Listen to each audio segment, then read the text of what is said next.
Hi guys, welcome to Love and Lust Audiobooks channel, updated daily with great audiobooks, so please subscribe to me if you don't want to miss it. Well, let's go to read this book, Mia's 5 Alphas, Part 2, Chapter 11 to 20. Chapter 11, The Clinic. Mia. I couldn't stand Krell and his smug words, and I didn't like him looking down on me. I wanted to prove myself to him.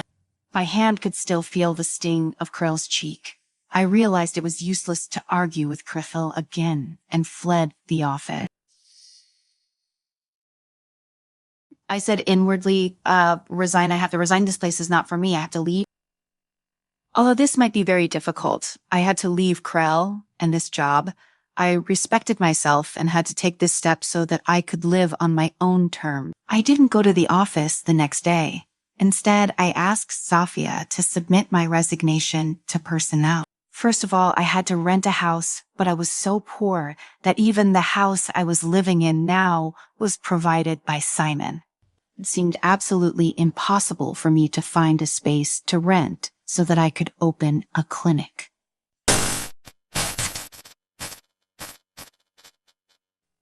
My fingers traced the crescent-shaped moon goddess necklace that I treasured at the bottom of the box. It was the last thing my mother had left me. This was probably an antique, although I had no impression of my mother. She had worn it on me since I was young. In the beginning, it was dirty. My greedy foster parents thought that it was not worth much, so they did not have any thoughts about taking or selling it. One time, when my foster mother scolded me, she even said, "Back when I picked you up, you only had this broken rope and dirty stone around your neck. Your own mother only left this little thing for you. Oh, why should I raise you? It took me so much effort and money to raise you." The more I think about it, the less I think it was worth it. But once in the school laboratory, I accidentally soaked the necklace in sulfur water for a day and a night. When I took it out again, the dirt that had covered the necklace for many years had been washed off. I thought it was a broken stone, but it turned out to be a shiny and smooth jade. I could even feel the moon goddess, some blessing inside. Afraid that my foster parents would covet my necklace, I hid it. I hovered in front of the pawn shop, clutching the necklace in my palm. Although I got the money I wanted as planned, I was not in a good mood. I didn't know if it was right to pawn the treasure my mother had left me for money. I told myself that I was just using it for an emergency. I could redeem it as soon as I have more money. When I returned home with a heavy heart, I saw Simon leaning against my door and looking at me with a faint smile. "You're here." I put away my unhappiness for the time being and invited him in. I poured him a cup of water absent-mindedly, but I didn't expect him to appear behind me at some point. When I turned around, the water splashed on him. "Months, I'm so sorry. I'll wipe you clean." I quickly went to find a towel to help him wipe his clothes, but he grabbed my wrist and pulled me back to him. Then he straightened my shoulders. "Hey, Mia, why are you so distracted?" he asked gently. He even gently tidied my messy hair. "No, I just..." Is it because of this a crescent-shaped necklace appeared in Simon's hand? It was smooth and shiny and was the one I had just pawned at the pawn shop. "Oh my, how did you get that?" I was extremely surprised. "I'm your magic genie. I'll conjure whatever you want." He joked with me mysteriously. His eyes were bright, gentle, and uncharacteristically mischievous. "Tell me, please." Unlike being nervous and overwhelmed with Krell, I was always very relaxed when I was with Simon. "Mia, that pawn shop is mine. You must be going through something very difficult to actually pawn such a precious necklace. Why didn't you come to me? I am more than happy to help you." Simon's words made me feel so happy that I couldn't help but hug him. "You're always there when I'm at my worst. What would I do without you? You don't have to worry about the clinic. I'll find you a suitable place." Simon stroked my hair and patted my back gently. Oh no, Simon, I can't accept that. I pushed Simon away and put some distance between us. I wanted to be independent. I wanted to rely on my own abilities to realize my dreams and change my life. I needed to prove that I didn't have to rely on other people's help every time. Simon, can you take the money from pawning as a loan when the clinic has settled? I'll have enough money and pay you back. I continued. Mia, you don't have to give me back the money. Simon frowned slightly. He looked a little unhappy. You've helped me a lot. I want to do this on my own. I stuck to my decision. All right, Simon scratched the tip of my nose with his index finger. I really don't know what to do with you, but I want to help you with the house rental. I was about to refuse when Simon spoke first. We've talked about our lives together. Mia, aren't we friends? Isn't it right for friends to help each other? All right, I decided to accept my good friend's help. I would definitely work hard to learn the art of healing and help Simon in the future. The almighty Simon then found me a house in an excellent location to open my clinic. On moving day, I was busy packing my things and organizing the medical equipment when I suddenly heard an argument outside. I had a towel wrapped around my hand and was wiping the top of the cabinet. Sophia, who came to help, was below. So I asked her to go out and take a look. Sophia, go and see what's going on. I can't get down from this shelf. Sophia stuck her head out to take a look, then quickly retracted it with a strange expression on her face. What's going on? Locust and Krell are here. They seem to be arguing now. Humph, I was still angry with them. What were they doing here? At that moment, a tall man walked in. His most eye-catching feature was his flowing white hair. He suddenly pointed at the things in Sophia's hand and said loudly, "Why did you put the mercury thermometer and the blood collection tube together? These two can't be mixed together." Sophia was shocked and quickly went to sort the medical supplies. I got down from the shelf and said gratefully to the person, "Thank you for your help. May I ask who you are? Are you here to see a doctor?"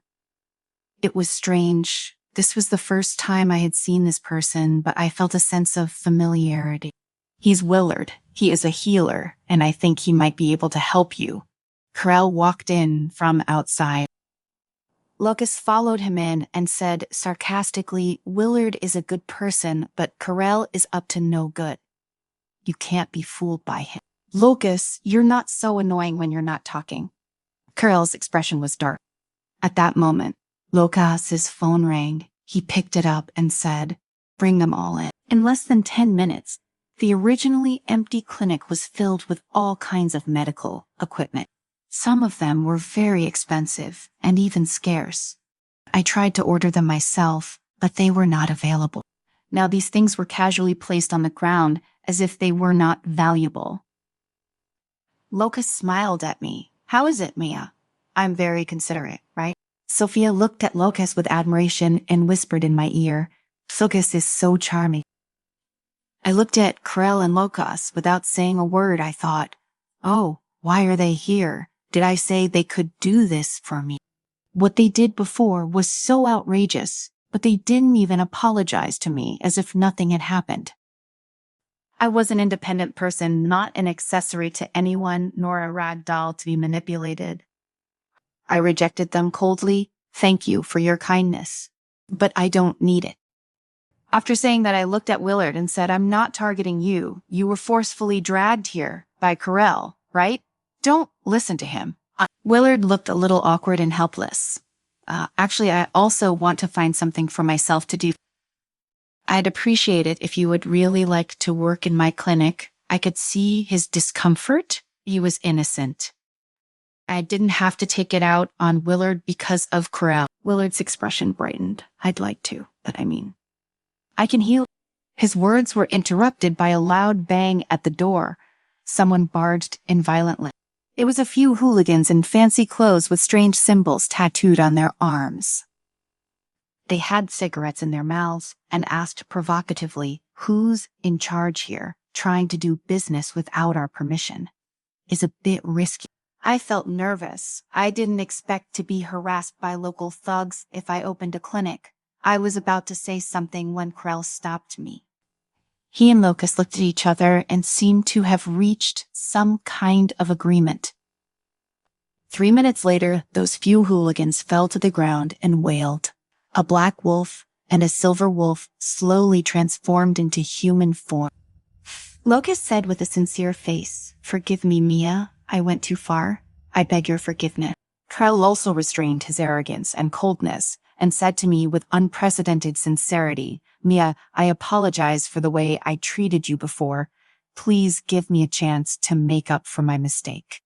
Chapter 12 and another one. The sunlight shone in through the window and landed on Karel and Locas's faces. They both looked at me with bright eyes.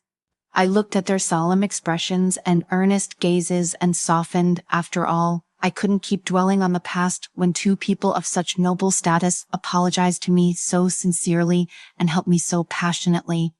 "All right, then I'll forgive you. If you say or do anything disrespectful to me again, I'll really get pissed off." I pretended to be angry and said to them, angrily. Lucas laughed out loud. He patted my face gently. "Maya, you're so cute." Krell pushed his hand away. "Don't touch her. Have you forgotten what Mia just said? I think you just won't learn, Mia. Let's chase him out." Everyone chatted and laughed, and the atmosphere became animated. With everyone working together, my clinic quickly became clean and tidy. The largest room had a counter with a glass partition in the middle. It was decorated as a waiting room. We even set up a fish tank inside to keep patients calm while waiting. Inside were my operating table and examination equipment. There were even some high-tech equipment that the big hospitals did not have. They were neatly arranged in the room like soldiers on standby, as if they were ready and wanted to fight alongside me. As the leader of this army, I suddenly felt my blood boil. I really wanted to save the dying and heal the injured in this room. However, I was also afraid that I would fail to be any good. I looked at the various high-tech equipment worriedly, although I had learned how to use these instruments. I had not graduated from an authentic medical university, so I was still a little afraid. Krell smiled and pushed Willard. "Mia, Willard not only has a healing skill, but he also has the International Medical Practitioner Certificate, recognized by all the packs from Erindo to Naurin. With him around your clinic will be safe and sound." Wow, he's that good. I really admired him. Willard seemed to be introverted and didn't say much. He only smiled when others bickered. I didn't expect him to be so impressive. In fact, trade and even marriage could be interconnected between packs. However, medicine could not be interconnected because every pack had its own secret techniques that they guarded from outsiders. As far as I knew, there were less than 10 people in the world who held International Medical Practitioner Certificate. The medical knowledge and medical standards they knew were beyond my reach.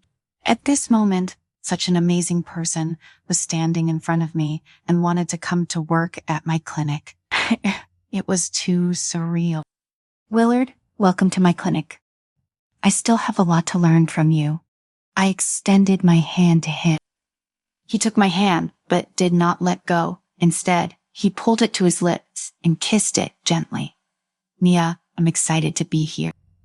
I was a little dazed. The sun shone on Willard's hair and face. His smile was warm, and his entire body seemed to be emitting a gentle light. I felt like I was looking at an angel. "I feel that your clinic must have a name," Sophia suddenly said. "Locas has brought so many machines and contributed so much to the clinic. How about Locas's clinic?" Locus laughed and ruffled Sophia's hair. "Sophia, you're so cute." After Locus rubbed Sophia's hair, Sophia went into a trance. She felt that something was wrong. She took a step back in a daze. In the end, she tripped over the trash can and fell backward. Locus, who was beside her, quickly pulled her back up, and Sophia pulled into Locus's arms. "Oh my God, Mia, I want to go home." Sophia's entire face was as red as a tomato. She struggled to her feet and bowed her head to thank Locus. She hurriedly said, I have to go home first. I have something to do at home. Safia, what's wrong? Are you all right? I was curious about Safia's strange behavior. The others seemed to have noticed something. They looked at each other and smiled. Curl even punched Locust, but Locust did not fight back. The two of them were clearly in confrontation. It seemed I was the only that felt so absent. Breathe silent. Mia, who is he? 3 days after Mia's clinic's opened, I returned from out of town. I had missed the clinic's opening previously. When I called Mia to apologize, I wanted her to say, Simon, I'm very sad that you're not around on such an important occasion. Unexpectedly, she said it was fine. I heard a lot of noise on the other end of the phone. There were several men's voices. Did she really not care if I was beside her? Yeah, I thought. It felt like a year when I was away for the past few days. When I finally came back, I rushed to see her.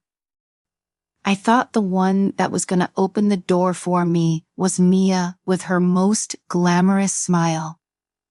But it was a tall and handsome man with gray hair. I didn't see this coming. Simon, you came. Mia's face appeared from behind him, and she smiled at me, her eyes like stars. The gray-haired man smiled at me and extended his hand. Hello, Simon. My name is Willard. I'm Mia's assistant. Ryan blushed slightly. Willard, stop joking without you. This clinic would be very difficult to operate. Many patients are here for you. Seeing Mia being so intimate with Willard made me feel very uncomfortable, but I couldn't make it too obvious. I had to hide my uneasiness as I entered the clinic. At the moment, there were a few patients in the clinic. Mia asked me to sit down first. She wanted to talk to me after changing a patient's dressing.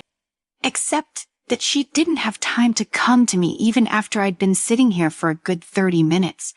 I saw her bustling around, occasionally whispering something to Willard. Did he need to be so close to her when he spoke? Did he need to lift her loose hair when he spoke? I found myself thinking. When Mia wiped Willard's sweat with a towel, I couldn't take it anymore. I got up and left. Maybe I wasn't welcome here, and Mia didn't need me, so why should I embarrass myself here? Maybe the slam of the door had alerted Mia. I heard her catch up from behind.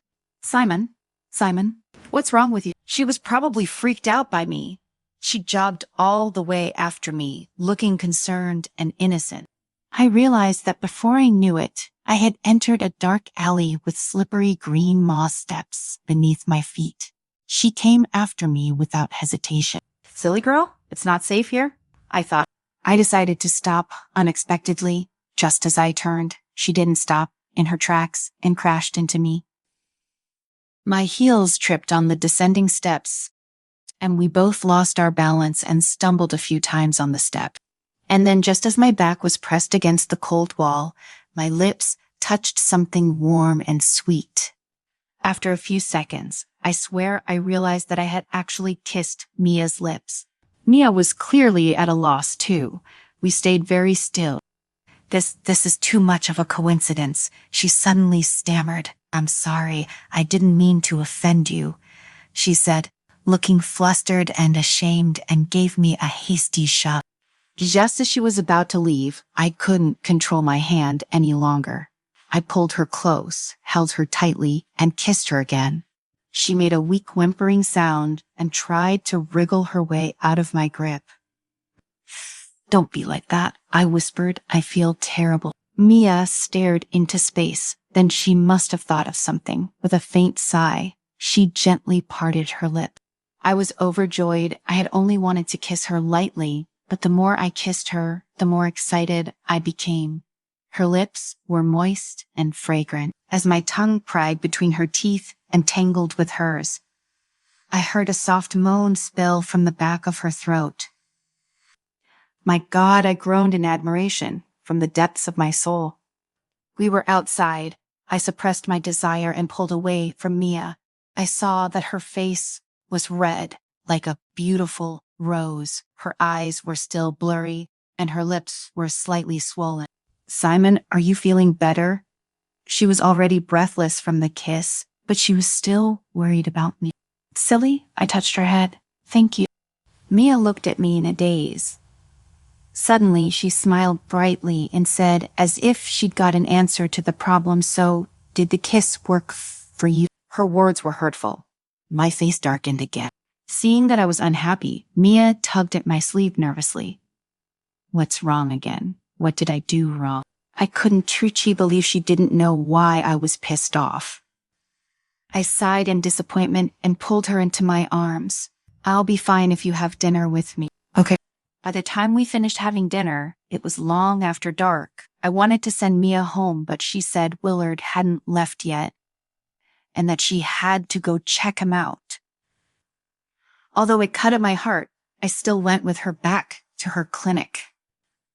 The clinic was already pitch black. When we entered the clinic, it was empty. Look, Mia, Willard is long gone. Mia made a call to Willard, but no one answered. We were about to leave when suddenly a gray shadow leaped into the clinic. Then it stopped moving. Mia screamed in fear. I quickly stood in front of her. Upon closer inspection, the one lying unconscious on the ground was actually a badly injured gray wolf. There was already a large pool of blood on the floor. Chapter 13. Willard in trouble. Mia. I had to wait until I was feeling less afraid before I could slowly approach the gray wolf. It suddenly moved, looked up at me, and put one foot on mine. Among shifters, this was a universal move to show friendliness. I gently held the wolf's end claw, and a familiar scent floated over me. It was a medicinal herb called dipterocarpus from the distant east. According to Willard, it could clear a fever, detoxify poison, and refresh the mind. He often brewed this tea to drink. Therefore, over time, he started to smell of dipterocarpus. Willard, are you Willard? I asked. The gray wolf nodded weakly. Simon said, let's get him to bed. Thought about it, with his serious injuries, he couldn't move too much at the moment, or he would bleed more. There was only one way to stop the bleeding. At this moment, Simon's phone rang after answering the call. He looked a little hesitant. Simon, do you need something? I heard a stern voice on the other end of the phone. I figured it should be his elder. Simon nodded. Yes, my father told me to come home immediately. The annual meeting of Warshrine Pack is in 3 days. I won't be able to make it if I delay any longer. Simon added a little sheepishly, I'm the next alpha. I can't be late. I widened my eyes in surprise. It turned out that Simon was the alpha's successor, but Willard's groan immediately made me focus on him again. I told Simon to go now and that I could handle Willard alone. Simon was a little hesitant, but he still reminded me to call him if anything happened. Then he left in a hurry. Now only Willard and I were left in the clinic. I sighed and touched Willard's head. He had vomited too much blood and was still coughing blood. I suppose he must have injured his internal organ. I only knew how to deal with common injuries. I had no confidence in being able to treat such serious injuries. I pressed my hand against his bleeding fur and tried to use my healing power to heal him. However, my palm only emitted a faint blue light. His wound did not change at all. At this moment, the moon goddess necklace on my neck emitted a faint purple ray. When the purple light shone on Willard's wound, it actually stopped bleeding. It must be the moon goddess. I couldn't believe the necklace had such a powerful effect. I suddenly remembered that when I was young, I was beaten up by my adoptive mother until my body was bruised, but I would recover overnight.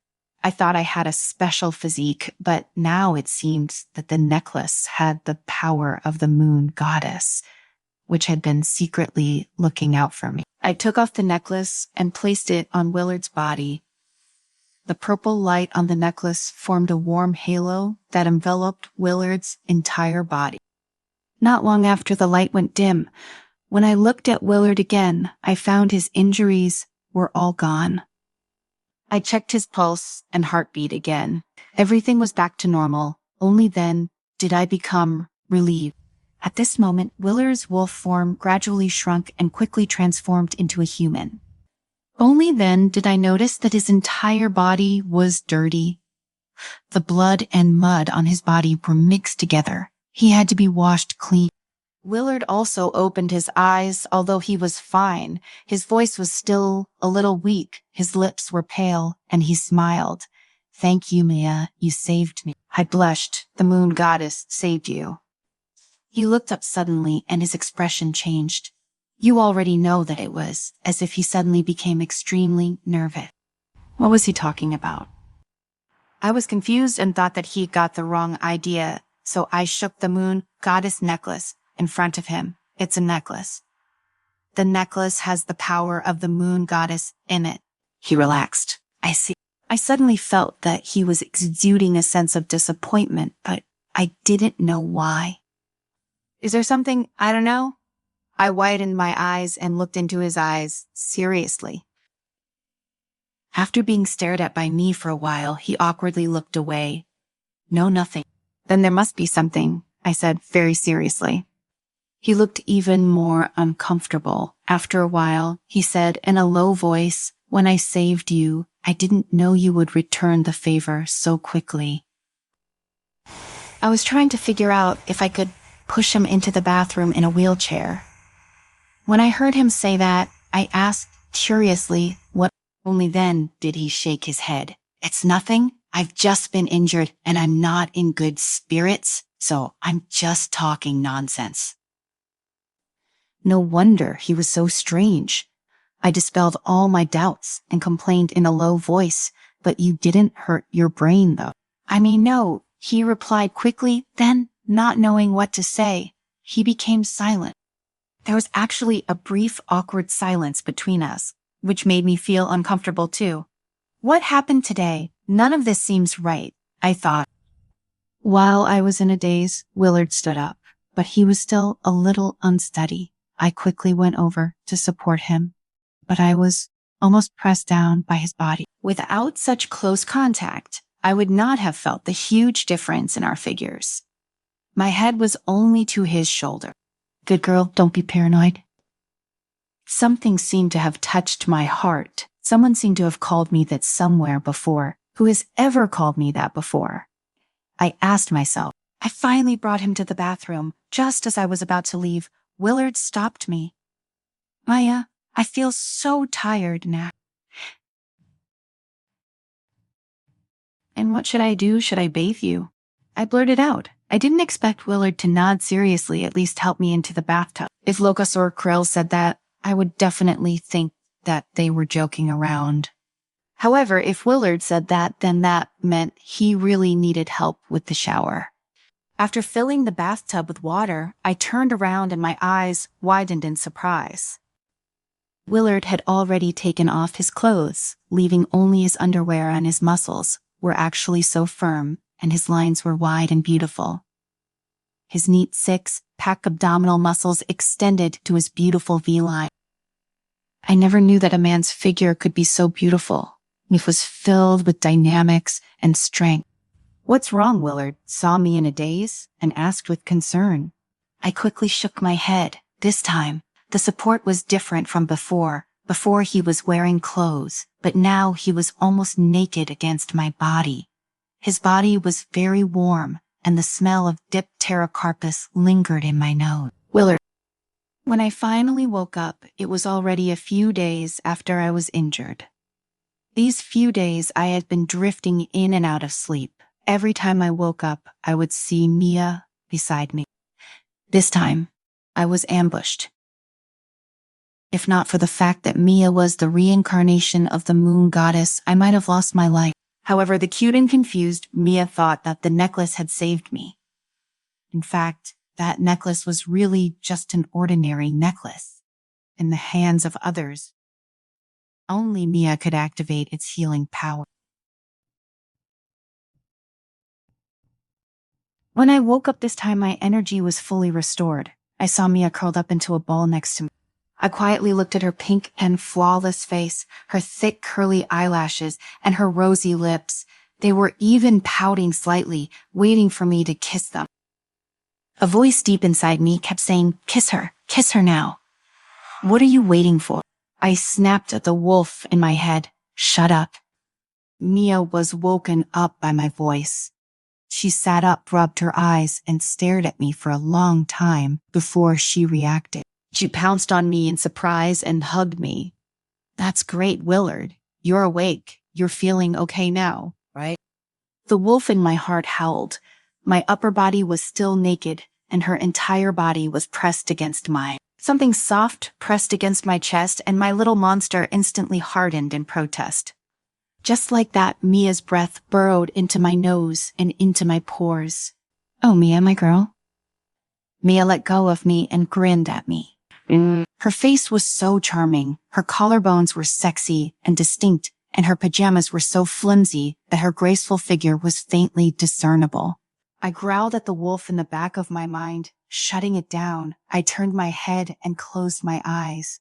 I should find an excuse to send Mia away. But I couldn't help but think of Mia's face, collarbone, and negligee. The wolf howled in my head, and he suddenly broke free of my hold and lunged for Mia, licking and kissing her, rubbing his body against hers, pulling off the straps of her pajamas with his furry paws, revealing her alluringly fragrant body. Willard, I heard her murmur my name. I felt the warmness of her body. I thought I got her permission. Chapter 14. We need to talk. Maybe. I was stunned. What was Willard doing? At first, he turned his head away from me. I thought he was asleep again, but just as I was about to leave, he took my hand. He slept fitfully, and in his sleep, he seemed to be fighting something fiercely. This worried me. I took his hand instead and called his name, trying to wake him from his nightmare. But he took my hand so hard that I lost my balance and fell onto him. Was he kissing me?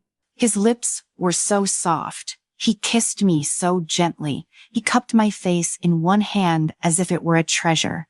His other hand slid down my shoulder to my back, roaming it. I heard him murmur softly, Mia, Mia, mark me. Upon hearing these words, Krell's stubborn expression suddenly appeared in my mind, and I instantly became sober. I hurriedly pushed Willard away. It definitely wasn't because of Krell. I said that he wasn't my mate, but I had no idea why I would think of him in such a situation. Willard's eyes were half closed. His usually clear eyes were now filled with desire. His voice was hoarse. Mia. My gaze accidentally fell on his lower body again. His peneyes poked his underwear into a tent, seemingly eager to break free. I quickly looked away, stood up, took a few steps back, and said hurriedly, You just recovered. Have a good rest first. I ignored Willard's calling and fled the bedroom when I heard the sound of running water from the bathroom inside. Willard. I stood at the door of the clinic and leaned against the corner of the wall, staring at the documents in my hand in a daze. I was temporarily staying in the clinic because of my injuries today. I had an appointment with Edward to meet here. Cars were coming and going along the road, and pedestrians were walking in a hurry. They were all busy with their own matters, as if no one cared about the troubles in my heart. But the evening breeze was considerate. He blew through my hair as if calming my uneasiness. Hey, what's going on?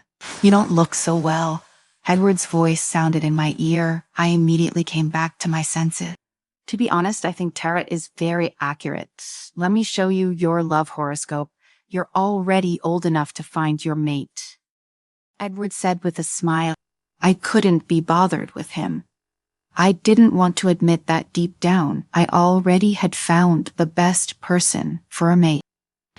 My wolf was hateful. It made me do that to Mia without me even realizing it. But I also thanked him. The wolf was right. He knew better what I craved than I did. Everything that happened that day was like a beautiful dream. I recalled it several times every day, every moment, and every feeling. I felt that I was in love when I went to help Mia according to Krell's request. I only thought that she was cute, kind, and innocent, like a little girl who needed protection. But now everything had changed. Her aura, her smell, and her body made the hungry wolf in my heart and body go crazy at any moment. I swore I didn't do it on purpose, but Mia was constantly lingering in my mind. I really couldn't do anything. I just wanted to rush to Mia's side. Edward became suspicious. He could tell from the expression on my face that something was wrong. I was just joking just now, but you really seem to have an affair. Tell me now, which girl made you fall for her? An innocent boy like you is definitely not playing around. You must have fallen for her. I stood up and threw the documents into Edward's arms. You're here to fetch the documents, right? They're all here. Sort them out and send them to my brother's email. Why aren't they organized? I thought you were quite capable, Edward asked as he looked at the documents in his hand. There's been a lot of chores lately. I certainly wouldn't admit it was because I was thinking about Mia at work. Edward looked at me with a teasing gaze. Because of your sweetheart, why are you so much like your brother? He was so mesmerized by that little wolf called Mia that he was distracted at work. I could have gotten off work on time, but recently I've been dragged down by him and have had to work overtime often. The two of you even look so similar when you're dating. I was stunned. Karel likes Mia. Karel likes Mia too. No wonder my brother, who had always been outstanding and proud, acted so humble on the day Mia's clinic opened. Perhaps when he sent me to help Mia, my brother had fallen in love with her. I was originally filled with joy and wanted to look for Mia, but Edward's words were like a bucket of cold water splashed on my head. Krell was Arendo's alpha. He was also my brother. He taught me combat skills like an elder. When I was bullied as a kid, he stood up for me. When we were homeless, he took the initiative to give me the food we found. He even took back the alpha's position that others had stolen in general. He was a very good brother. My mind was a mess. My brother or Mia? Can I disappoint my brother over a woman I have a crush on? Hey, Willard, it's cold outside. Come on in. Mia's considerate voice sounded in my ear. I turned around and looked at the clinic. It was very late, but there were still many patients in the clinic. Maya must be busy. I needed to help her. Mia asked me to quickly change and examine a patient as if nothing had happened.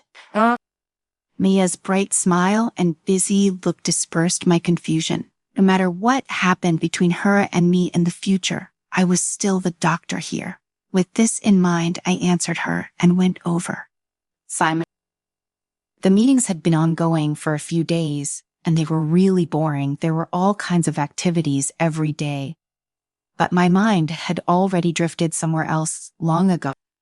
I had left in a hurry. That day, Willard had been injured and turned into a wolf. I wondered if Mia would be able to treat him properly. She was such a delicate girl, she must have been freaked out. I, however, had left in a hurry to attend such boring meetings when she needed my help the most. At the end of the event, I fled and drove off, not bothering to say hello to the guests who congratulated me on officially becoming the next alpha. When I arrived at the clinic's entrance, I realized that the clinic was quite busy. Through the window, I saw that Mia was asking a patient a question. Her beautiful profile did not have her usual smile at this moment. Instead, she had a serious expression. Her brows were slightly furrowed as she listened intently with a stethoscope on his chest. Then the patient said something and Mia put down her stethoscope, her brows relaxed, and she said something. She even patted the patient's shoulder affectionately before turning her head to write a prescription. When the patient went out with the prescription and medicine, I saw that Mia was trying to reach behind and stretch her back. She must be exhausted. My poor Mia. I parked and went to find her. I walked happily into Mia's consultation room, but the scene in front of me was unbearable.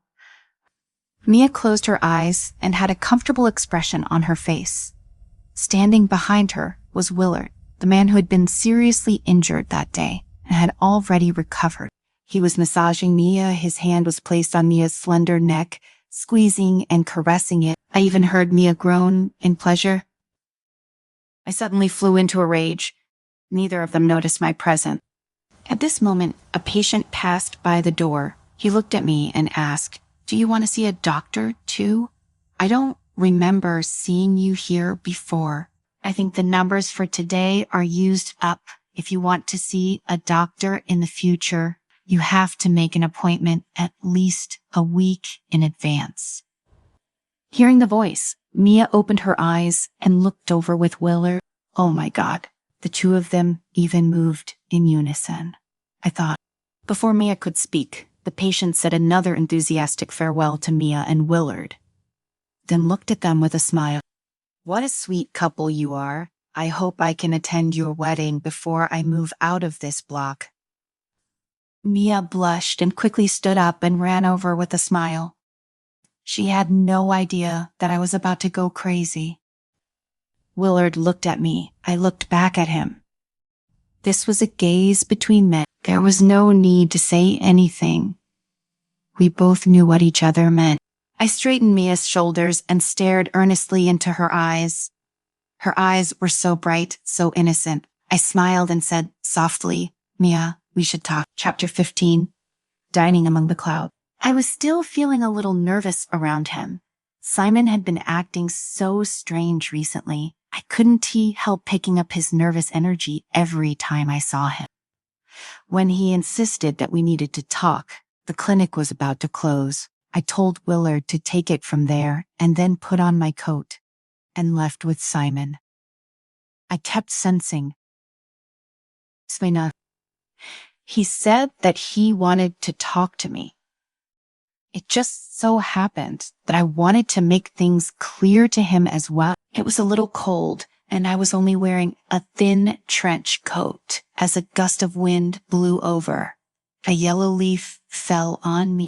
I was so cold that I shivered immediately after a warm coat was draped over me, and I saw Simon smiling at me. This was the Simon I knew. His warmth always came unexpectedly and made me feel warm from the bottom of my heart. "Mia, come on. Let's go eat first," he insisted. "You don't know how annoyed I get going to so many meetings at this moment." His eyebrows relaxed into a somewhat playful shape. My mood also relaxed. "Aren't you the alpha's successor? Is that what upsets you?" Simon opened the car door for me. "Mia, there have been too many things going on recently. I won't feel upset at all when I'm by your side." Simon took me to the Luna building. I looked up from outside. This was the tallest building in our local area. It was edge meters tall.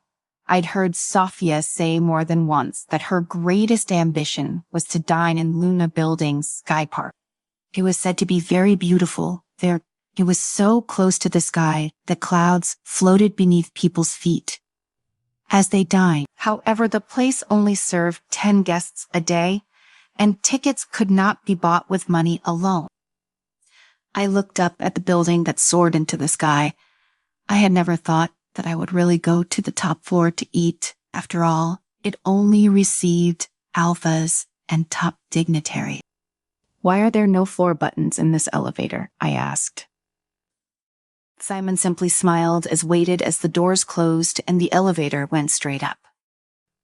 Oh my God, I was standing in the elevator and I felt like we were rising and everything around me was getting smaller.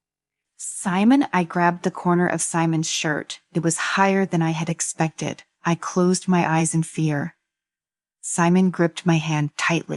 As time passed, the elevator finally stopped. I heard Simon's low voice in my ear. "Mia, welcome to my world." Slowly, I opened my eyes. God, I think I'm going to faint. The setting here was magnificent. Everything around me was shimmering with gold. Dozens of uniformed staff saluted me respectfully. "Welcome home." Surrounded by floor-to-ceiling glass. I felt like I was in a sea of clouds. The floor under my feet suddenly cracked in the middle. I jumped and grabbed Simon's arm. Simon said gently, "Don't be afraid, there's no danger." I took a closer look. It turned out that after the floor separated, there was also a transparent glass walkway under my feet. If I didn't look carefully, I would think that I was standing on the cloud. Goddess, this seems like a dream. I didn't even know how I managed to sit down. A delicacy had been placed in front of me. Simon said, apologetically, I'm sorry. I asked you what you wanted to eat just now. You were looking outside and didn't seem to hear me, so I took the liberty to order you this. I was so embarrassed that my face turned red. I looked at the waiter beside me and whispered in awe, "This is the Sky Restaurant on the top floor." Simon nodded and even thoughtfully helped me cut my steak. Yes, and there's only you and me here today. If you like, I can get the waiters to leave too. I nodded. Simon did not say anything, he just waved his hand. The waiter and violinists who were standing a little further away all retreated. Is this the life of wealthy people? I knew that Simon was rich, but I just thought that he had a few houses. It didn't occur to me he was this rich. There seemed to be a piece of meat in front of me. I opened my mouth and ate it. It really melted in my mouth. It was too delicious. I was about to say something when something that emitted a sweet smell was presented in front of me. I bit it again. It was crisp and refreshing. Again, I came back to my senses and saw Simon's fork in front of me again. Oh my goodness, he's feeding me. I've never seen such a scene before, so I've been rude. I'm sorry. Simon just smiled gently and said nothing. I felt quiet too and just lowered my head to eat this time. It wasn't because I was shy, but because it was really too delicious. Both the steak and asparagus here tasted nothing like those I had eaten before. I looked at Simon a little indignantly. There was a tantalizing aroma coming from his glass. Amused, he said, "You're a girl, and you're still young. So don't drink wine, you've already had one. Look how red your cheeks are." Simon leaned over and kissed my red lips lightly. "I always blush. I blush when you kiss me. Why did you have to kiss me again?" I couldn't finish the sentence. I couldn't bring myself to do so. I didn't know why I had to mention this. All right, but I still have to make it clear I didn't do it on purpose. The last time, it's all right. What the hell am I talking about? I better not say anything, I thought. I heard Simon chuckle. "Mia, you're so cute." By the time the meal was over, it was already completely dark. I had never seen such a dark night. When the roof quietly unrolled open as well, and there was glass above us, I saw the moon in the sky, golden and brilliant as if it were hanging from black velvet. I was stunned by this fairy tale world. I didn't expect there to be something more shocking. Simon stood behind me and whispered, "Mia, look, a miracle has happened." Chapter 16, Fireworks in the Sky. Fireworks in the sky? As soon as he finished speaking, I followed his gaze and took in a dazzling display of fireworks blooming in the sky. The explosions against the velvety black sky drummed to the very beat of my heart. It was spectacular.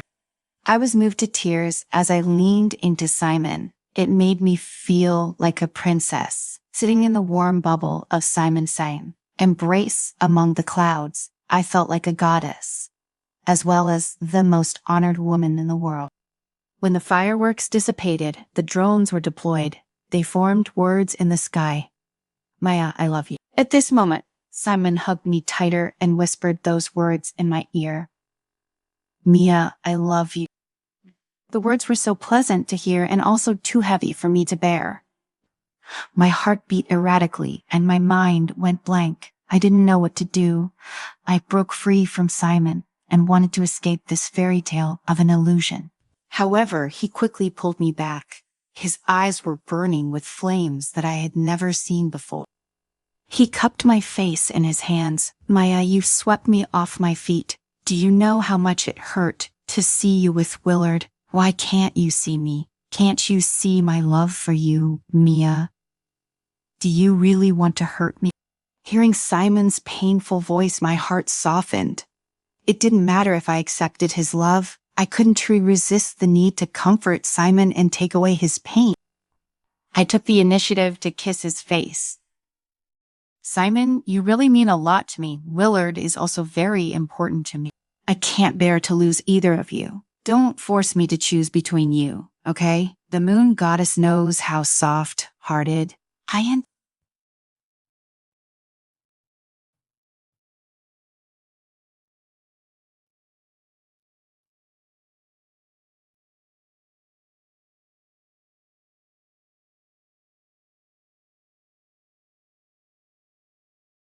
My whole body sank into it. He kissed my forehead, slowly moving down to my eyebrows, eyelids, and nose until he came to my lips again. Simon spoke. Mia, I know this might scare you, but I really can't stand you being so intimate with Willard. Simon clutched my hand again and pressed it against his chest. His eyes were so affectionate. Can you feel it? My heart is beating faster because of you. I'm serious. He was so passionate, and so was his love. Simon, I tried to speak, but he pressed his index finger to my lips. Shite. Don't say anything. Can you give me another kiss? Simon's eyes were filled with anticipation like a child longing for candy. But I couldn't promise Simon. I lowered my eyes and didn't respond to him.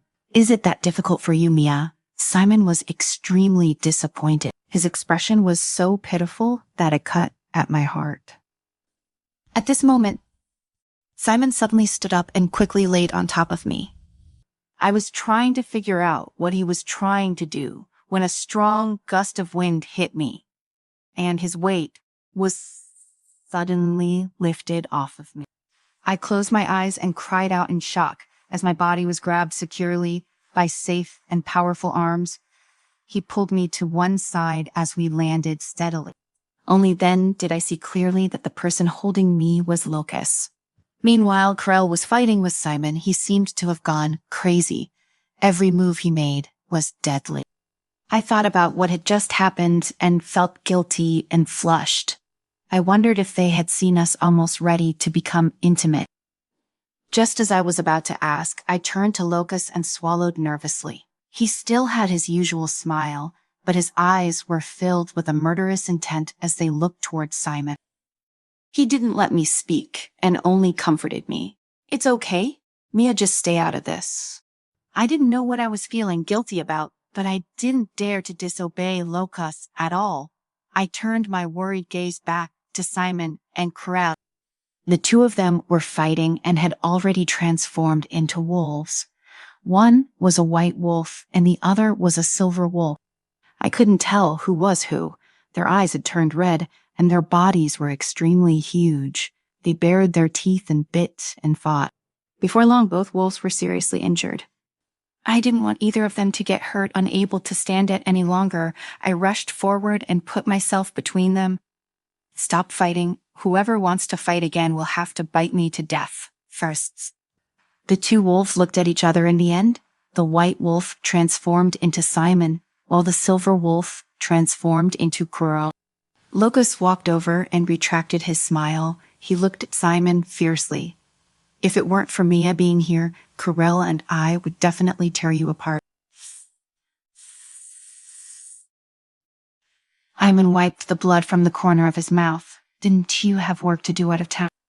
And if we hadn't come back early and met Sophia, we would not have known that you were so despicable as to bring Mia here.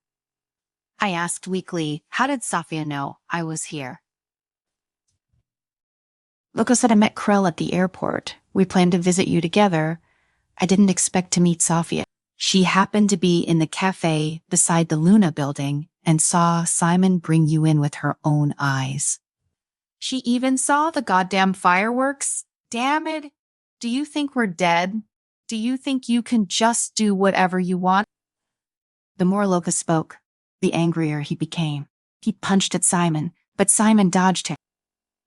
Kel, who had been silent with a gloomy expression, looked at me with the gaze that I was most afraid of. I wanted to glare back, but I didn't dare. He said coldly, do you think the Luna building belongs to you? Don't you understand why our packs cooperated to build this building for professional use? You actually brought Mia here in private. You've already lost my trust. From now on, we have no business with each other. Locust nodded in agreement. Yes, I agree. Simon smiled, seeing that I was panicking. He wanted to touch my face, but was stopped by Locust. Simon didn't mind either. He shrugged and said to me, Maya, perhaps they won't allow me to take you back tonight. I'll look for you at the clinic tomorrow. Hurry up and tell me what exactly happened. Sophia was like an old woman nagging in my ear all morning. I said helplessly, it's really nothing. It's just that Simon drank too much. You're lying. Did you see that? The Mia, I love you spelled out by the drones has already become viral on the internet. Every pack is investigating to find out who this Mia is. They've already eliminated more than a dozen. Soon they'll come to you. Do you know how much I have endured in hiding the truth from my colleague? I was annoyed enough. Ever since the incident at the Luna building that day, Willard had been cold to me. Carell and Locust had decided to use my clinic as an office. I had to open up a room to store their computers and files. As Carell's assistant, Edward had to carry the computers over. Only now did I know that all the houses on this street all belonged to Simon, who had also moved into the next house. I felt that I was losing my clinic as it was being less and less peaceful and functional. Some patients discovered that there were several extremely handsome men here in the past. There was only Willard here. Although Willard was also very handsome, some people just did not like this kind of man. People have different tastes. And now my clinic had all kinds of handsome men to offer. So some would come to steal a glance at the gorgeous men while pretending to come here to buy a bottle of vitamins. I didn't know how Locast's company was still in business. He spent most of his work hours trying to hit on the women as they came by. After work that day, I was headed home. I knew they wouldn't follow me home. I needed some space. Most importantly, I had other things to do. Recently, I had a new hobby. The moon goddess necklace I was wearing was an antique. Out of curiosity, I looked around for information about antiques and gradually became more interested. I even attended an exchange meeting about antiques. Locust suddenly stopped me along the way, interrupting my time to myself and my thoughts. Mia, wait, don't go yet. Distracted, I said. I'm off duty now. Locust then asked me, are you going to the exchange meeting? What? How did he know that? Chapter 17. Mia. Locust was getting on my nerves, and I decided that he was the person I hated the most right now. He looked at me with that condescending look like I was an idiot. I don't think you need to participate in that exchange meeting. It's just a meeting set up by swindlers. It's worthless other than swindling money from some ignorant people. Locast's hands were in his pockets as if he was some important figure, but his words cut like a knife. What did he mean? Was he implying that I was an idiot? Look at how sarcastic he sounded. Who would have thought that such words would come from the elegant Locust? How could you slander me like this? I've learned a lot about antiques these past few days. I even went to classes when I was free. Willard accompanied me to these classes. If I was wrong, Willard would have stopped me. Willard, tell him, didn't you go to the classes with me? You even accompanied me to the meeting, right? Willard smiled at me. Yes, Mia.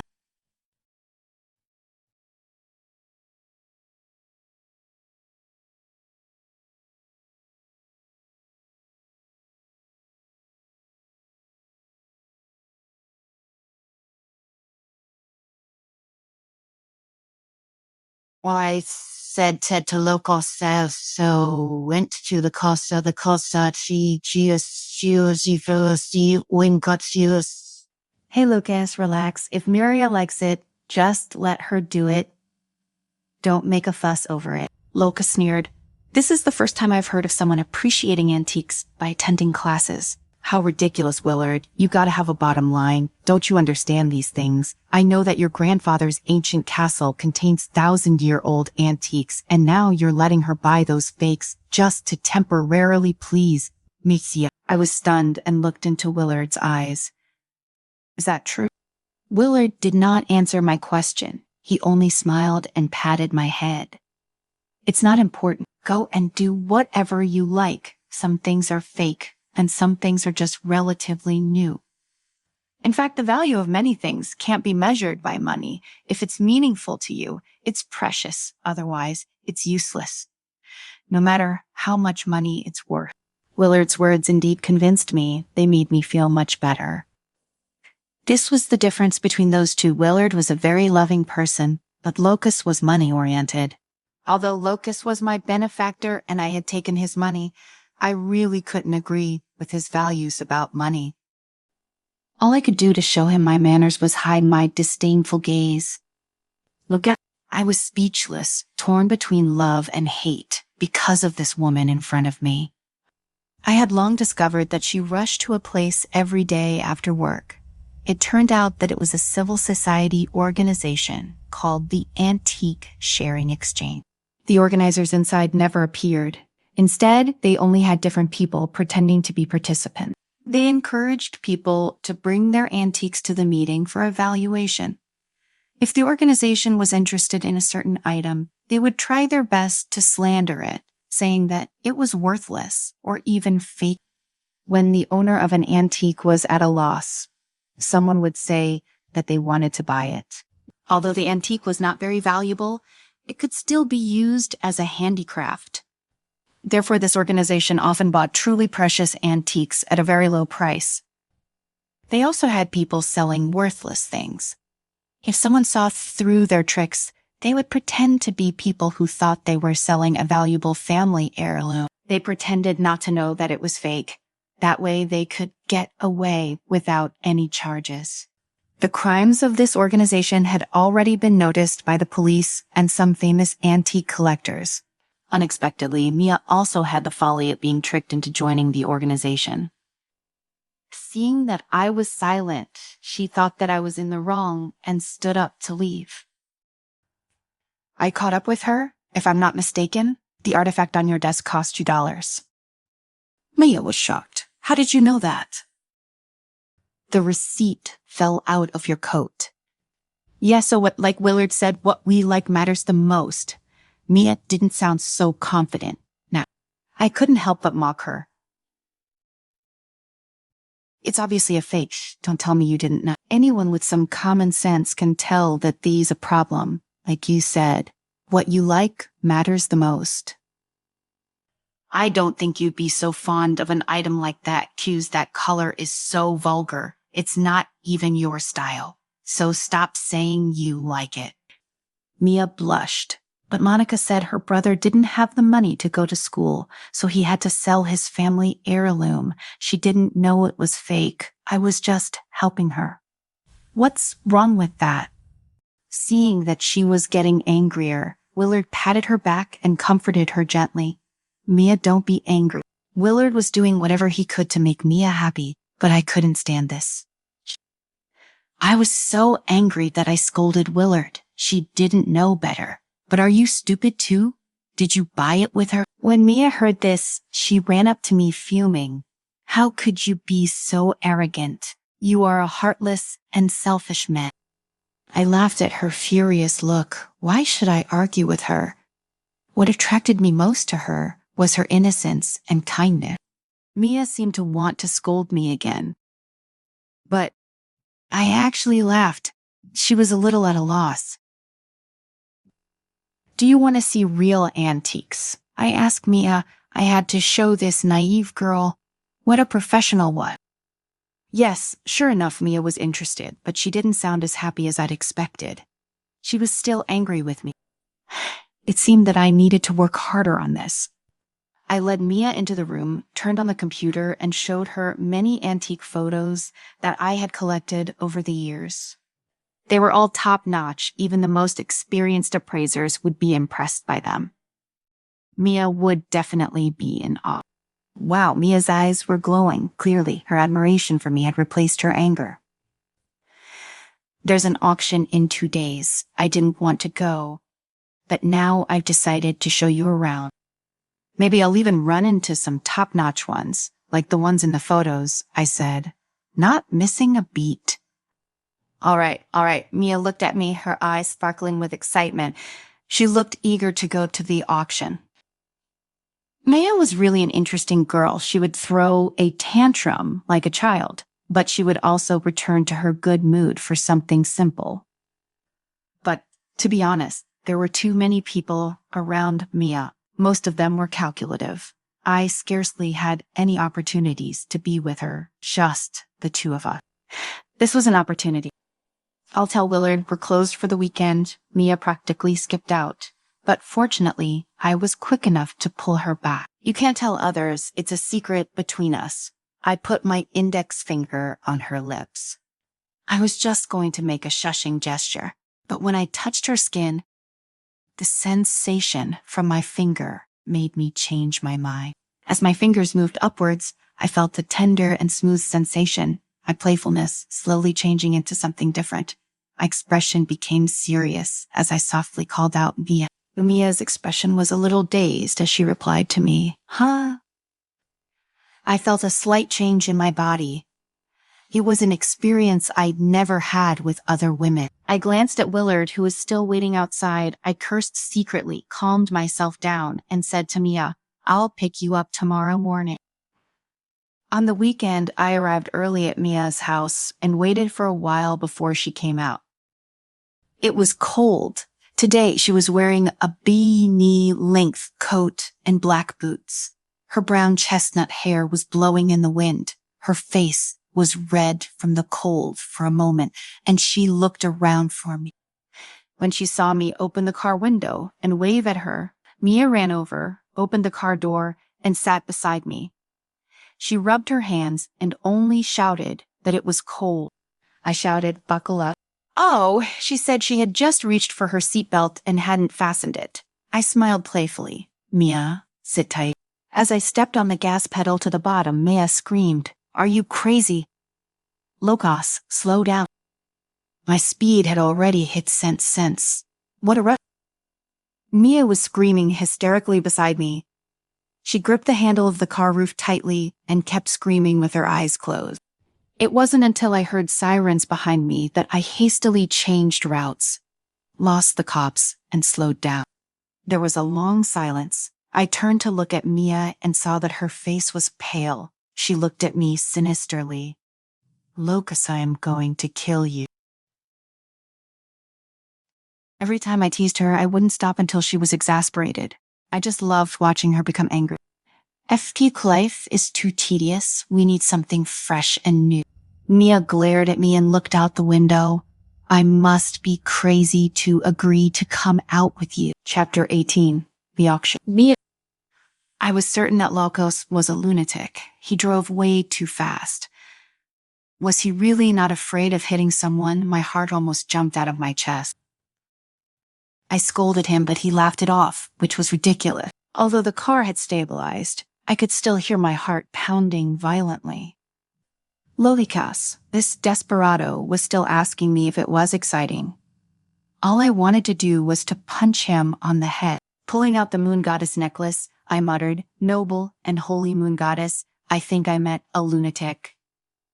"What should I do?" "Ha ha ha," Locus laughed hysterically. I covered my ears in pain. When I saw Locus speaking confidently when he was invited to speak on stage by the organizers at the auction venue, I was secretly shocked. I had always thought that he was just an ignorant, incompetent, and cheeky fellow. I didn't expect him to put away his cynical side and behave like a gentleman. His every move exuded the elegance of a noble. I heard two girls discussing behind me. "Is this Celendia's Locus? I've heard about him for a long time. I didn't expect him to be so handsome." "Yeah, I saw him in a magazine. He was rated as one of the 5 most influential dignitaries of the year. Apart from him, everyone else in the magazine was an alpha. I was fascinated the moment I saw him. I've already pasted the cover of that magazine on my wall. You really got lost in Loveland, but I'm no better when I heard from my father that Locus would be attending today's auction. I decided to come immediately. Hey, look over there," Cindy is also here. Hemp said she even lied to me yesterday that she had an appointment with a hairdresser today. Why is she here at the auction? Cindy is Locus's most loyal fan. It said that when Locus was eating with her father, she insisted on tagging along. Locus only said one sentence to her throughout the entire meal, which was an "Hello, Cindy." That was enough to keep her amused for an entire week. Isn't it the most hilarious joke, or what? I couldn't believe Locus was this popular with girls. I thought he was just a playboy who merely hung around my clinic. When Locus came down from the stage in high spirits and sat beside me, I felt many eyes on me. Locus leaned over and chuckled in my ear. How was it? Did I look handsome? For some reason, I felt a little uneasy about this kind of intimacy. I carefully moved away from him a little bit. Coincidentally, there was a gap between the two of us. Someone suddenly sat in the space between us and forced me to move even further away. How rude. Who was this? A blonde girl wearing a gold-colored spaghetti strap skirt sat between me and Locus and said in an excited voice, "Mr. Campbell, it's an honor to see you again." Locus seemed to be stunned for a moment before saying slowly, "It's the Kennedy family." The blonde quickly said, "It's me, I'm Cindy. Do you still remember me? That's great. When the auction is over, are you available for a cup of coffee?" Locus's voice was filled with amusement, of course. You know, it's always difficult to refuse an invitation from a beautiful lady. But now I have something to do. Miss Kennedy can go back to your seat and wait for me. Look, my friend's clothes are wrinkled. Cindy looked at me with contempt, but when she looked at Locus, she was all smiles again. She kissed Locus on the cheek and got up to leave the seat. After she left, the strong perfume lingered for a long time. Locus smiled and asked, "What's wrong? Are you unhappy?" I snorted. "What's there to be unhappy about? You should be happy. There's a beautiful woman kissing you and offering you coffee." Locus suddenly hugged my waist and my body stiffened. "What are you doing? Let go of me. There are so many people watching you and we're sitting in the first row." Locus said indifferently, "I could care less if they're looking. Besides, she's not a beauty. You're the beauty." My heart skipped a beat. Yeah, nice try. At this moment, the auction officially began. The antiques here were not something I could afford. I widened my eyes at the rare antiques in front and felt as if my horizons had widened. When a sapphire necklace called Catherine's Tears appeared, I was stunned. It was too beautiful. I was so excited that I gripped Locus's hand tightly. Locus was in pain from my grip. "Mia, if you like it, I'll buy it for you." "Stop scratching me." Only then did I realize something. I quickly let go and apologized. Embarrassedly, "I'm sorry. You don't have to buy it. I'll just take a look." In the end, Catherine's Tear was bought by a rich lady. The auction was coming to an end when a gray-haired old man came on stage with a vase in his arm. "This is the only thing left in my house. I had no choice but to sell it. Please give me a chance.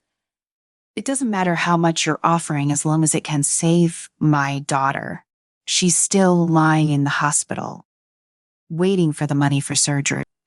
There was an uproar below. Locus waved his hand and a staff member came over. Locus asked in a low voice, "Where is he from? Can anything be auctioned here? This thing has not been appraised by an expert at all. Is it in accordance with the rule?" The staff hurriedly said, "I'm sorry, sir. We didn't expect this at all. I'll get him to come down now." At this moment, Locus was like a completely different person. He was cold and completely without sympathy. The security guards began to pull the old man off the stage. I couldn't stand it anymore and stood up to criticize loudly. "This gentleman only did this because he's in trouble. Perhaps he doesn't have a very precious item to offer. But are you guys here so unsympathetic? He's already so old, but he still has to be mistreated by you people. Can't we just check if the thing is real or fake?"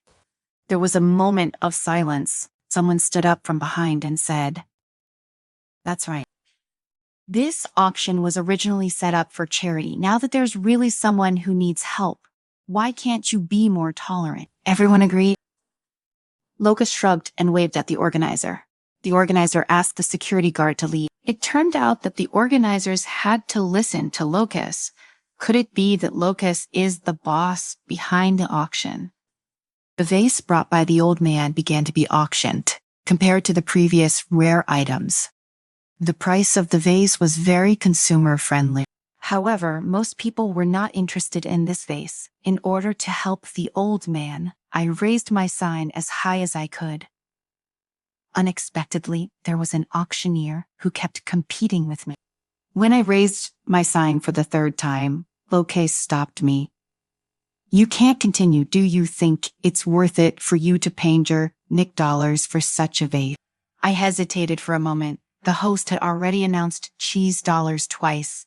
I said, "It's none of your business," and continued to raise my card. In the end, I bought the vase for $10.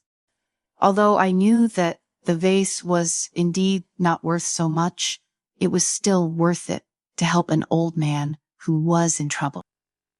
When the auction ended, I wanted to go backstage to pay, but I suddenly realized that I had just bought a craft yesterday and that I didn't have enough money left. Now, I didn't know what I should do. At this moment, Locust came in. I was a little surprised to see him. Shouldn't he be having coffee with that woman called Cindy? Fortunately, he was here to solve my urgent problem. "Locust, can you do me a favor?" I tugged pitifully at his sleeve. Locust raised an eyebrow. "You're the most dazzling woman in the hall. Is there anything else you need my help with? Weren't you trying to be a hero just now?" His words sounded sarcastic. I couldn't care less. It would be embarrassing if I couldn't pay. "Can you lend me some money? I don't have enough," I whispered. "What, you don't even have enough money and you tried to be a good person? What makes you think you can do that?" This mocked me loudly. I didn't argue with him. "Can you lend me money or not?" I put away my flattering expression and narrowed my eyes at him threateningly. "I can, but I have to charge some interest." He thought for a few seconds and smiled meaningfully. Chapter 19. Shattered to pieces. When I was stunned before I could react, Locust's lips were on mine. "What are you doing? Is this the interest I should pay you?" I reacted. "Your lips don't taste bad. I've been brooding over something these days," he said, as he leaned over me again, pushing me back and kissing me again. There was an unlocked door behind me. It creaked open, and I almost fell. He caught me as I fell, his lips never leaving mine as he led me into the room. While turning around, he kicked the door shut with his foot, pushed me against it, and kissed me hard on the lips. He was so strong, although I had kissed him before. This kiss was almost suffocating. I really couldn't breathe. To regain my breath, I had to open my mouth wide. His tongue and even his lips entered my mouth. His kiss was so passionate, almost desperate, like a man in a desert craving for water. Under his possessive kiss, I was drained of all strength and could only let him lead me. He made the world spin around me with just his kiss. I couldn't help but moan, my mind completely gone. His tongue slid to my ear and gently licked my earlobe, making me shudder. "Locust, I didn't know what to say. It seemed that I was just whispering unconsciously." He didn't look up, only lifted one of my legs. Automatically, I obeyed. He let my leg wrap around his waist. I felt something hard pushing against the top of my thigh. Locust panted and said, "Mia, did Simon kiss you like this too? Did you make the same sound?" His words woke me up instantly. I wanted to push him away. "What?" "Yeah," I blushed. Was he trying to humiliate me? I was too weak to push him away. This wasn't the man I knew. Locust panted heavily, his breath on my neck. "I've been thinking about it. Why do you treat everyone differently?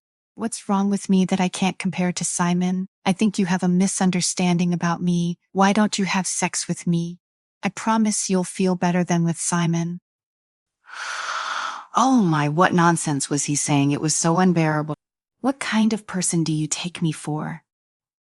I shouted, tears welling up in my eyes from anger. Do it with me for once. Just say yes, and I'll lend you money. No, I can give it to you. His voice was a little hoarse. I could feel his inflated desire.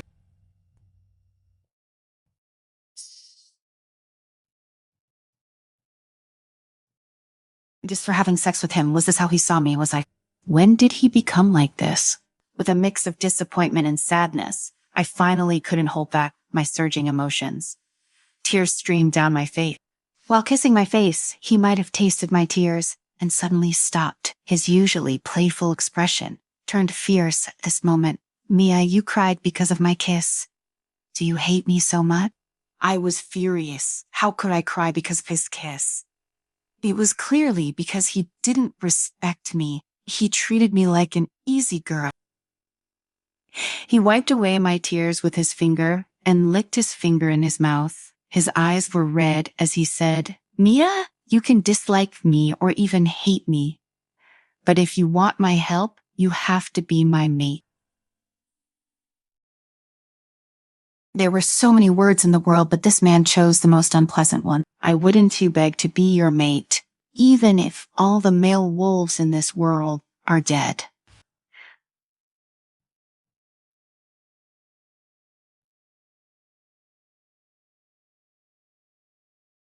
Not of great anger, I spoke without thinking and said words that were 10,000 times more vicious than his. He did not expect me to be so decisive. Seeing that he was in a daze, I broke free from his grip and rushed out. I was so angry that my chest heaved and tears kept rolling down my face. When thinking of how I was beginning to care for him, I felt stupid. Let him die with his money. I would never talk to him again. At this moment, the auction manager was looking around when he saw me. He heaved a sigh of relief. Oh my God, I was looking for you everywhere. You need to pay now and take away the treasure you won from the auction. What should I do? I didn't know what to say. If I didn't pay, I would have to take responsibility for breaching the contract. Suddenly, my phone rang. I took it out and saw that it was Creole. I had an idea and picked up the phone. Creole, where are you? I need your help. Surprisingly, he was having a meeting in another venue in this building. He quickly rushed over. Locust looked at Creole coldly. Are you going to treat her like a baby? Creole glanced at me, raised my chin, and said coldly to Locust, no matter what, it's not worth making Mia cry. If you make her cry because of a bottle that only costs a mizione, then I can only say that you're not worthy of being my opponent. I look down on you. After saying that, Creole took my hand, swiped his card, and took the vase. Creole was striding so fast that I almost staggered trying to catch up when I was out the gate, and beside his car, I looked back and saw Locust still standing there, motionless. Creole didn't ask anything along the way, he just drove quietly. The scenery outside the car window quickly receded. I looked at his side profile and asked, do you think I'm stupid? Do you think Locust is right? He remained silent for a moment before saying, you're just doing what you want to do. I'm in no position to judge your standard. Back at the clinic, after seeing the vase I was holding, Willard happily laid it out, praising, it's beautiful, Mia. You have good taste. I was about to say something when Locust came in. I could not be nice to him now. Locust snatched the vase from my hand sullenly and pointed at the seal at the bottom. Mia, take a good look with your knowledge of antiques. When do you think this paint was printed? I looked at the vase. The texture was not bad, but when I looked at the bottom, the red paint was still fresh. Even a layman would know that it was fake. I blushed. I bought a fake. It was such an obvious fake. but I had spent so much money on it. If it were anyone else, I would have admitted to it sooner. However, in front of the guy who looked down on me and bullied my Krell, I would not give in. I grunted and tried to snatch my vase back. Seeing that I was unrepentant, Lucas let go of his hand in a fit of anger. With a crisp sound, the vase fell to the ground and shattered. I was stunned, so was Willard. Even Lucas was looking at the broken pieces of the vase and then at his hands as if asking himself how he had broken the vase. I looked at the vase on the ground. It had shattered into pieces of different shapes. It wasn't just the vase that had shattered, but all my affection for Lucas. I angrily slapped Lucas on the face, then covered my face and ran out. Behind me, Willard was calling my name, sounding worried. All I wanted now was to be alone somewhere. No one knew me. Chapter 20, picking up the pieces. I didn't know how I got home that night.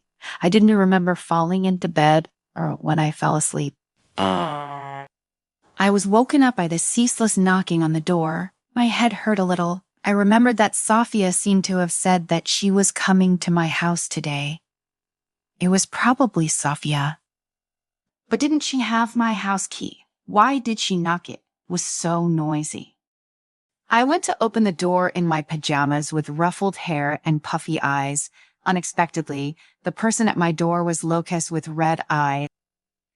Taking in his appearance woke me up instantly. His hair was messy and he hadn't even shaved.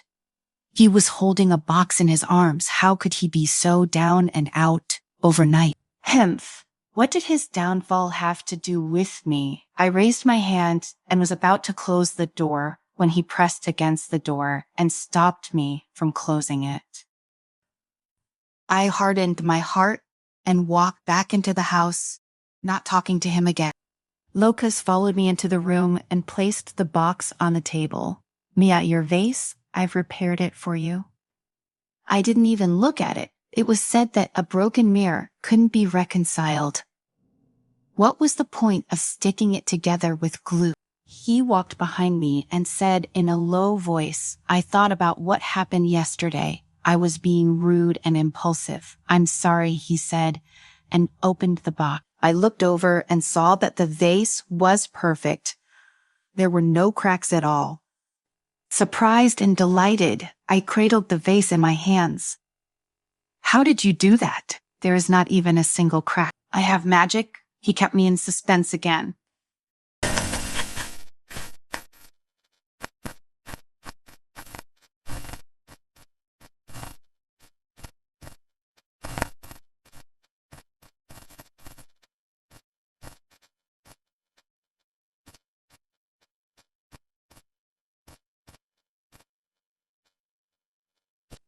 I looked at the vase. It was the same as before. There were no signs of cracks at all. I didn't know how he did it. Although he was rash and prejudiced, I decided to forgive him for the time being because he had completely restored the vase. I would never speak to him if he ever treated me that way again. After a full day's work, I rubbed my sore neck and heard footsteps behind me.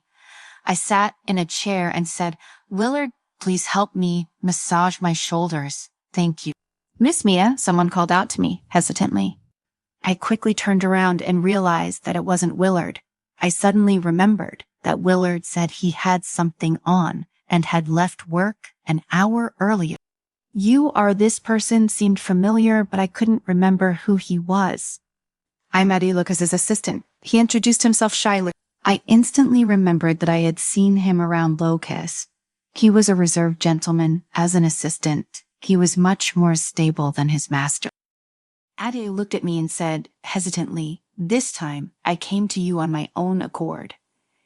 Lucas spent a lot of effort to restore that vase to its original state.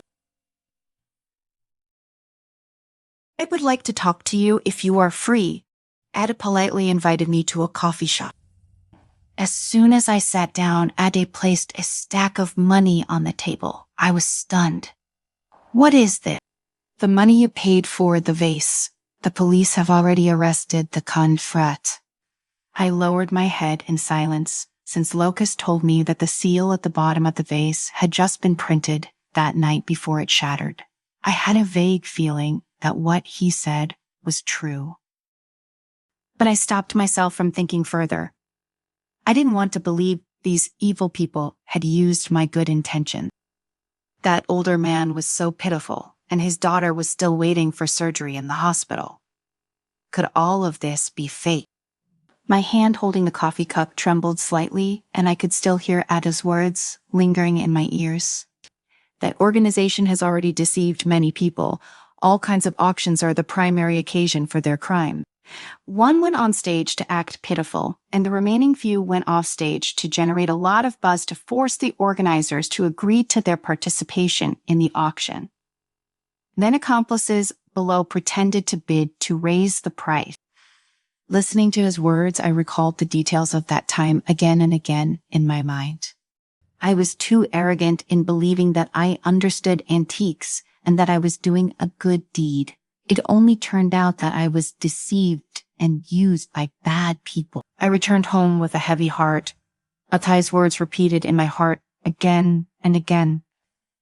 He said that Locust had spent a lot of effort on that vase. When Locust came to look for me, he was haggard, as if he had not slept the entire night. I took out my phone to call Locust, but there was no answer. It was already past 11 at night. He was already asleep. Worried, I fell into a deep sleep.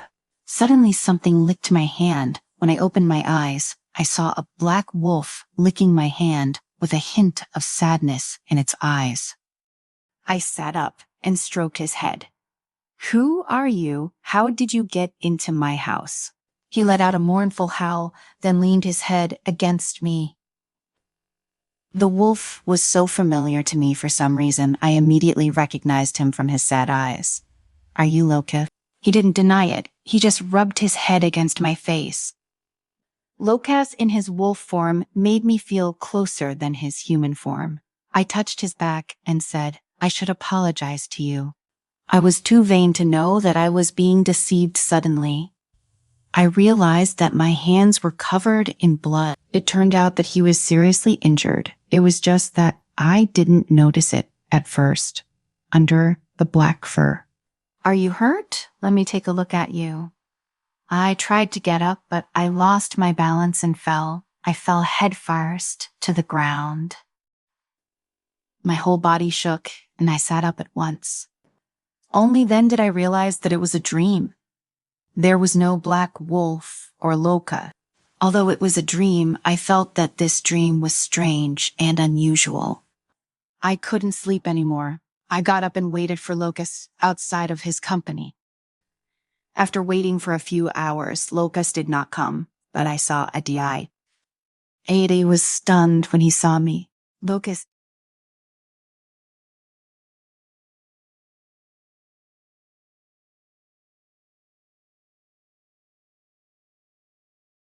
is he on a business trip?"